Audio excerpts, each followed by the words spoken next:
You got invited. The plans are made, the place is picked, and somewhere across town, people are getting ready, doing their hair, hyping each other up, and you're sitting on your couch, already in pajamas, genuinely wondering why you said yes in the first place. It's Psychology Unfolded, where we decode what makes you you. Not because you're sad, not because something's wrong, but because this, right here, this couch, this quiet, this exact moment feels better than anything waiting for you out there. So why is that? Why do some people find genuine happiness, deep soul-level satisfaction in simply staying home? And why does going out sometimes feel less like fun and more like a cost? Here's the thing. It's not laziness, it's not depression, and it's definitely not you being boring. Your brain is doing something completely different from the people who can't wait to get out the door. And once you understand what's actually happening in there, it changes everything. Let's start with something called contrast effect comfort. It sounds fancy, but the concept is incredibly simple. When it's cold or chaotic or loud outside, and you are warm and safe inside, your brain doesn't just feel neutral about that. It feels genuinely rewarded. Your nervous system processes the difference between the two environments, and it releases a quiet hit of satisfaction chemicals. You made it. You're here. You're safe. Now here's what's wild. That reward doesn't exist in the same way when everyone's outside having fun in perfect weather. Because then staying in doesn't feel like a refuge. It feels like a choice you have to defend. Your brain registers it as loss, as missing out. But when the outside world is overwhelming, loud, busy, cold, chaotic, your cozy indoor space becomes something your brain actively celebrates. Environmental psychologists call this refuge appeal, and it's ancient. Humans are wired to feel deeply satisfied in enclosed, protected spaces when there's a perceived threat outside. Warmth, safety, shelter. These aren't just physical comforts, they're evolutionary rewards. Your brain is literally thousands of years old, and part of it is still keeping score. Did you find shelter? Did you stay safe?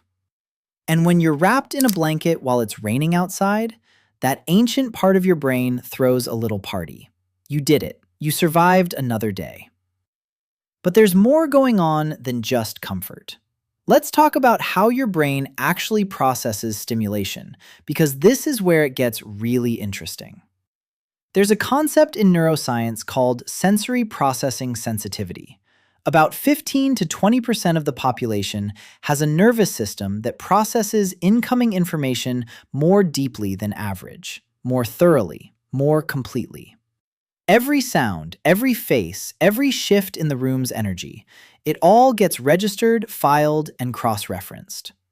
For these people, going out isn't just tiring, it's genuinely overwhelming. A crowded bar isn't just loud, it's 200 simultaneous data points their brain is trying to process all at once. The lighting, the conversations happening behind them, the energy of strangers, the background music that nobody else seems to notice. And by the time they get home, they don't just want to rest, they need to. Psychologist Aron, who pioneered research on high sensitivity, found that highly sensitive people aren't weak or fragile. Their brains are simply wired to go deeper. They notice more, they feel more, and that means they also need more time to decompress. Staying home isn't avoidance for these people, it's maintenance. It's the thing that keeps them functioning at full capacity. And here's something researchers have actually confirmed. Highly sensitive people tend to perform significantly better, creatively and cognitively, after periods of solitude. The quiet isn't wasted time, it's fuel. Now, let's talk about dopamine, because I know you've heard that word 1,000 times, but bear with me, because what happens in the brain of someone who prefers staying home is genuinely different from what happens in everyone else's. For extroverts, social situations trigger a significant dopamine release. the noise, the people, the unpredictability, it's all stimulating in a way that feels good. Their brains are basically throwing confetti every time they walk into a party.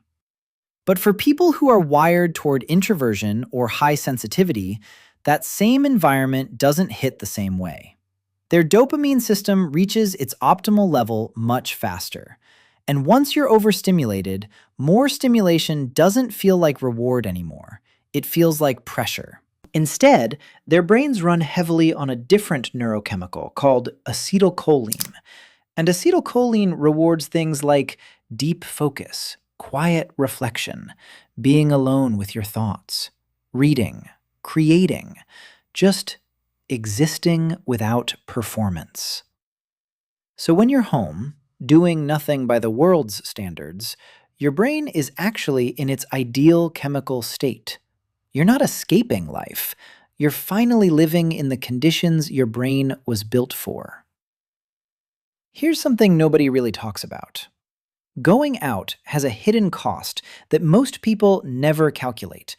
Psychologists call it emotional labor, and for people who prefer staying home, that cost is unusually high.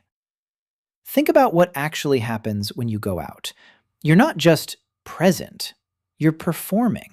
You're reading the room.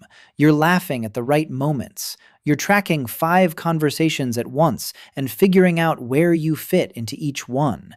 You're managing your own anxiety while simultaneously trying to seem relaxed. And when you finally get home, you don't just feel tired, you feel emptied out, like something was taken from you that you didn't agree to give. Research from the University of Cambridge found that people who prefer solitude score significantly higher in emotional intelligence than their more socially active counterparts. Not lower, higher, because they're not avoiding complexity. They're already swimming in it. They just prefer to do it on their own terms, in their own space, without an audience. And here's the kicker. Studies consistently show that people perform better cognitively in cooler, quieter environments. The optimal temperature for focused thinking? Around 65 to 70 degrees Fahrenheit. The optimal noise level for deep work? Close to silence. Your home, the place everyone jokes you never leave, is literally the environment your brain performs best in. So when you do your best thinking at home, when your best ideas come in the shower or at midnight on your couch, that's not a coincidence.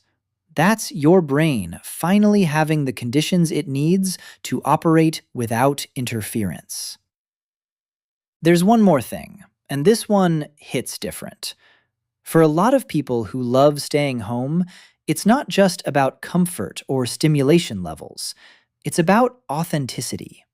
Out there, there's always a version of you that's being adjusted. Slightly louder, slightly more agreeable, slightly more on.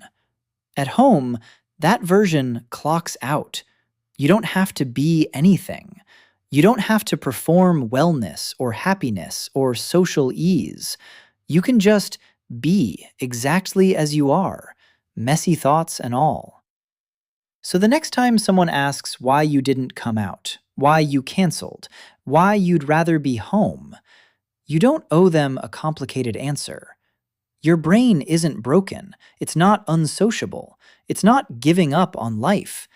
It's just calibrated differently. It finds its reward in depth, in quiet, in the kind of restoration that only happens when the world stops asking things of you for a little while. And that's not something to apologize for. That's something to understand. Because the people who know how to be alone, really alone, comfortably, peacefully, without needing noise to fill the silence, those people know something most people spend their whole lives trying to figure out. If this felt uncomfortably accurate, drop a comment and tell me. And don't forget to subscribe. Every week, we break down the psychology behind the habits most people never think to question. Click one of the videos on screen next. I promise it'll explain even more about the way your brain works.